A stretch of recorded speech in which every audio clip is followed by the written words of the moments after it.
from your home for news. This is WOWT 6 News Midday. Good morning, happy Wednesday. Thanks so much for joining us live at Midday. I'm Collin Ruane. Well, developing now, we now know the location for the first medical marijuana dispensary in Council Bluffs. The Iowa Department of Public Health awarded 3 companies to open medical marijuana dispensaries in 5 cities across the state. Have a Heart will accept the offered license and open shop right off I-29 on 9th Avenue. Smoking marijuana is still illegal in the state, so the sale of medication will be through oil form. Iowa state law says the CBD oil must have no more than 3% THC in it, and only permanent residents are able to get the drugs. The research has shown nothing but benefits from it, especially when it comes to medical uses. To me, if it's going to relieve someone's pain, especially the chronic pain, none of us should stand in the way of that. Permanent Iowa residents are those who can prove they live in the state with a driver's license, utility bill, or voter registration card. That means Nebraskans getting medical care in Council Bluffs will not be eligible to buy it. The dispensary needs to be open by December 1st of this year. Company representatives say they plan to be ready. Officers at the Douglas County Jail are short-staffed, working long hours and managing too many inmates. Now county leaders are looking for ways to help jail staff before things get even worse. The facility is short of guards by at least 40, and officials expect the jail population to grow as we get closer to summer. Negotiations between corrections officers and Douglas County leaders will get underway soon. The county wants to keep more officers on the job and find new recruits. The Douglas County Commissioner says securing a facility to help inmates with mental health needs could help with overcrowding.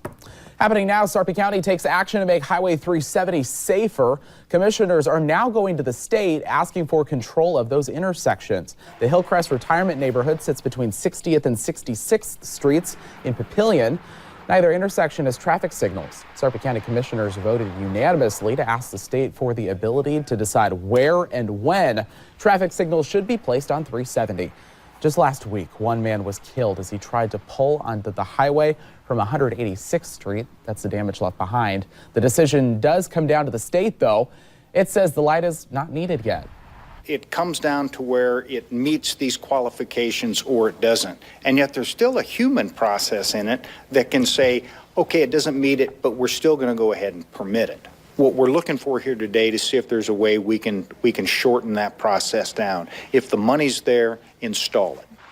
A Department of Transportation engineer in Nebraska tells 6 News the only way Sarpy County could gain the rights to the intersections is if they take control of the entire highway from Gretna to Bellevue.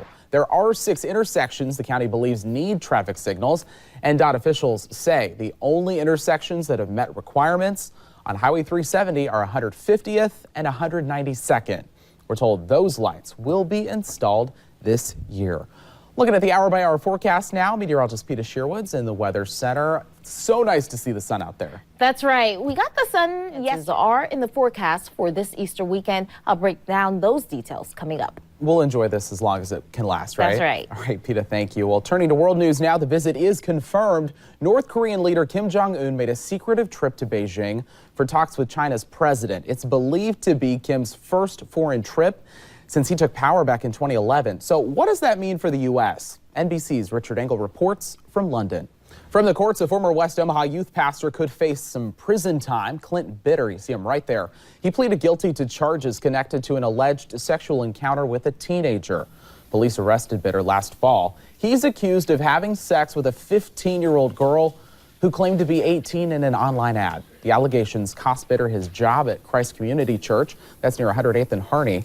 Now he faces a maximum sentence of 50 years in prison. Meantime, in Douglas County, a man accused of using a peephole to record a babysitter in his bathroom makes his first appearance in court. A judge set Eduardo Fierro's bond at $25,000. A babysitter hired by Fierro says he took pictures of her while she was using the bathroom in her home. Prosecutors say there were pictures of several other victims on Fierro's phone, too. He's also accused of inappropriately touching women at 2 Omaha recycling centers where he worked. Fierro is due back in court next month. Turning to West Omaha, a crash ends with an SUV slamming into a home. One person had to go to the hospital. Police say a Honda CR-V collided with a Saturn near 153rd and Stony Brook Boulevard. Then the SUV left the road and hit the side of a home. Investigators say one person suffered non-life-threatening injuries in that wreck. Citations are still pending. Well, coming up, are you ever getting tired of those endless calls from telemarketers? PC Mike has some advice and some apps that could help put an end to those calls. We'll tell you about it in our consumer coverage. This is 6 News, live at midday.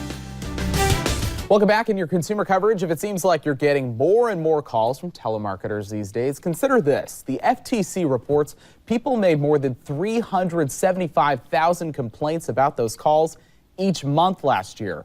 New this midday, PC Mike Wendland shows us 3 apps that could help stop them. So nice to see the sunshine out there. You're looking live across the Missouri River in the downtown area. Meteorologist Peter Sherwood's up next with a chillier hour-by-hour forecast. You're watching 6 News live at midday. While you are on the go, especially this weekend if you do have plans for Easter egg hunt. Definitely good to plan out with that radar and all that. That's right. All right, well, just ahead this midday, we're not far from the annual Can Do Luncheon, and this year you can expect a very special keynote speaker. We'll fill you in on who it is in just a bit. You're watching 6 News live at midday. Welcome back. It's a little early this year, but we're just a few weeks away from the yearly Can Do Luncheon, and it comes with a lot of great surprises along the way. Here to talk about it, we've got Robert Patterson, the CEO, and then Olivia Wallace. Thanks for being here. Thank you. And so first off, tell me about the event. What can we expect from here? We know there's a big speaker coming. Absolutely. So we call it the Can Do Luncheon because we like to celebrate the individuals and organizations that have the can-do attitude in our community. But we always look for a can-do keynote speaker as well. So this year we're bringing in Maryam Ali, and she's the oldest daughter of Muhammad Ali. And so another thing that I love about this is you honor so many people in the community, and you are one of them. Talk about the honor you're going to receive, Olivia. Well, I'm getting 3 quarters for Bellevue University, so that's a very big deal for me because I was thinking to go to Collin, excuse me, MCC, and so this is a big other college, Bellevue University, so I could play volleyball, do culinary, or other things I could decide. And what's it like to have that option now available? I mean, that's 3 periods of time that are now taken care of, and college doesn't come cheap. Yeah, I think it's a good deal because I love college and I always want to think of the future, and so, yeah, this is awesome. And there are also a lot of different things being raffled off, a great opportunity to help out. And there's some pretty cool items in there as well. We got Husker stuff, Creighton, Season Night tickets. on the Town. Yep. Talk about that for us. Yep, so in addition to the fundraiser lunch, we have 5 raffle packages, and like you said, we have a couple Husker tickets. We're excited because we have 2 season tickets to Creighton basketball, which are kind of hard to get for next season. Night Out on the Town, Midtown Crossing, and then we just added Strike a Pose, so it's going to be like a $500 gift certificate for photography. And then anyone interested in tickets, what information should we know? Sure, if you want to go to kidscanomaha.org, individual seats are $75 each. And I think deadline is next week to get those seats. And that is April 18th is the event, 11:30 to 1. I love the location, Marriott downtown in the Capital District. A great new location for this, an exciting place to be. Yeah, we're excited to check it out. Look forward to hearing about it later on, and our own John Nicely will be emceeing the event. So thank you so much for being here. We really enjoy you taking the time. Thank you. All right, well, it is only Wednesday, but you already might be making some weekend plans. Lots of new movies to catch this next weekend. Dustin Dales lets us know what to expect up next in the Hollywood Minute. This is 6 News, live at midday. We'll take it from here. Steven Spielberg's latest big screen adventure is causing buzz among fans, so much so it could very well open in first place at the box office this weekend. Dustin Dales has that story and much more in the Hollywood Minute. Might be a good time to be inside watching movies this weekend. Not the best out there. Our temperatures, they're going to fall off really quickly. 40s Easter. Cannot rule out a light wintry mix as well. Moral of the story, get out today and enjoy it while That's you right. can. Yeah. All right, we'll see you back tonight live at 5. WOWT 6 News is everywhere. Watch every newscast streamed live on our website and mobile app.